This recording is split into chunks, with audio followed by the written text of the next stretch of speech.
la triple crisis desatada en 1917, es decir, esa crisis que hemos visto, militar, social, política, va a acabar por descomponer definitivamente el sistema de la restauración. En realidad son muchos los factores que hay detrás de esta descomposición, que no es de un año para otro, sino que lleva acumulándose durante prácticamente todo el reinado de Alfonso XIII, pero a la altura de 1917-1918 pues se puede apreciar el desprestigio de Alfonso XIII y la monarquía por su intervencionismo político, por su intervencionismo en determinados nombramientos, la enorme división interna y por tanto la inestabilidad y la debilidad de los partidos dinásticos. Más que partidos ya son corrientes políticas en las que cada personaje o cada político destacado intenta, digamos, ir por su camino. Esto provoca que los gobiernos sean muy inestables y cortos porque muchas veces, pese a tener estas mayorías fabricadas con el modelo caciquil, con el pucherazo, muchas veces no les sirve ni siquiera para aprobar leyes porque la principal oposición que tienen el gobierno está dentro de su propio partido. Sin embargo, pese a esta debilidad de los partidos dinásticos, tampoco la oposición, es decir, los republicanos, los socialistas, son una alternativa viable. Todavía no son excesivamente poderosos, todavía su apoyo se concentra especialmente en las ciudades, en el caso de los republicanos, en determinados núcleos, para el caso de los socialistas, y por tanto tampoco son una alternativa viable al sistema.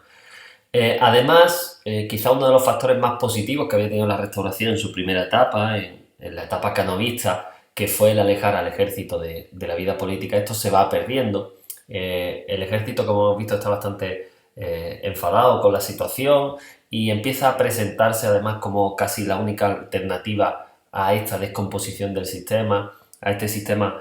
político cada vez más desacreditado, y además empieza a haber sectores de la población que lo ven como efectivamente como la única solución posible. Y sobre todo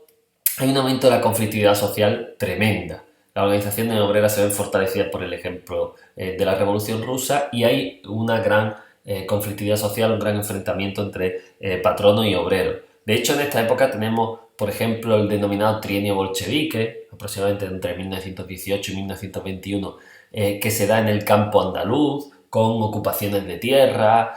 con huelgas, con levantamientos, con algún atentado, como estos anarquistas que aparecen detenidos acusados de atentar en Sevilla en 1921.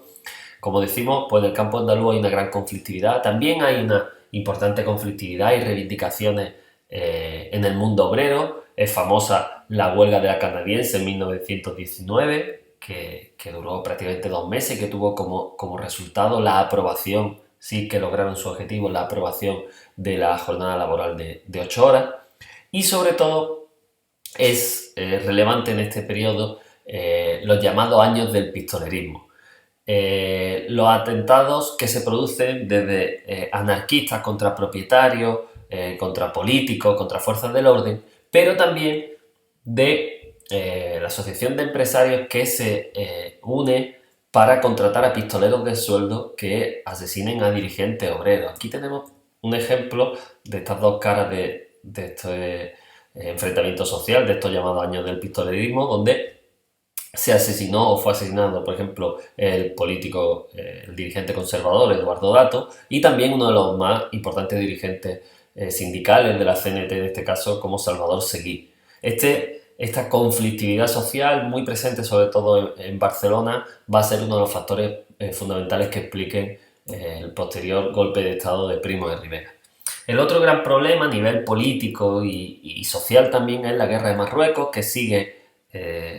ahí presente y que vive un episodio que va a tener una enorme repercusión, como va a ser el llamado desastre de Anual. Aquí tenéis en la presentación un vídeo en el que se explica un poco en qué consistió. Básicamente, las tropas españolas son derrotadas por las tropas rifeñas a los mandos de Abed el Krim, y además, una vez que se rinden las tropas españolas, pues asesinan a cientos de militares, a algunos millares de militares españoles. Esto causa una enorme conmoción y de hecho se plantea la necesidad de abrir una investigación para ver qué es lo que ha sucedido, porque, bueno, se sospecha que hay también errores militares por parte del ejército español. Así que se encarga al general Picasso una investigación y este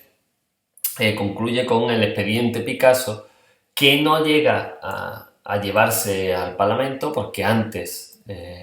Primo de Rivera dará el golpe de Estado, pero que parece que incluía pues la responsabilidad de algunos altos mandos militares e incluso se rumoreaba que también podía implicar al rey. En esta situación de conflictividad social, de un ejército muy descontento por las por las posibles repercusiones de este expediente Picasso, es en el que se desarrollará, triunfará rápidamente el golpe de Estado de Primo de Rivera en septiembre de 1923.